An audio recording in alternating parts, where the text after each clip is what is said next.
एक बूढ़ी माँ अपने कमरे में सो रही थी। तभी उसे बेटे और बहू के कमरे से उनकी बातें सुनाई दी। बेटा कह रहा था, मुझे मुंबई में नौकरी मिल गई है, लेकिन हम तीनों वहां नहीं रह सकते क्योंकि कमरा छोटा है और दोनों जगह का किराया हम नहीं दे सकते। तो क्यों न हम माँ को वृद्धाश्रम छोड़ दें। ये सुनकर बुजुर्ग माँ की आंखों से आंसू आ गए और वह सोचने लगी कि अभी 1 साल भी नहीं हुआ बेटे की शादी को और बहू ने उस पर अपना रंग चढ़ा दिया। तभी दूसरी ओर पति की बात सुनकर पत्नी बोली, नहीं, मैं और सासू माँ यहीं रहेंगे।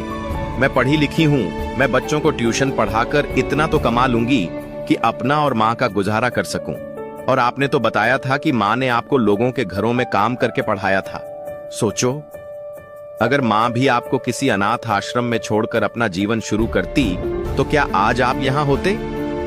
आप मुंबई में जब सेटल हो जाना तो वहां पर एक बड़ा कमरा ले लेना, तब हमें भी बुला लेना।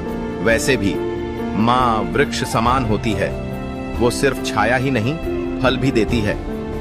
बहू की बात सुनकर माँ की आंखों में आंसू आ गए और उसे भी समझ आ रहा था कि उसे बहू के रूप में एक बहुत अच्छी बेटी मिली है। दोस्तों, कहानी का भाव यही है कि सास बहू का रिश्ता भी माँ बेटी का रिश्ता है।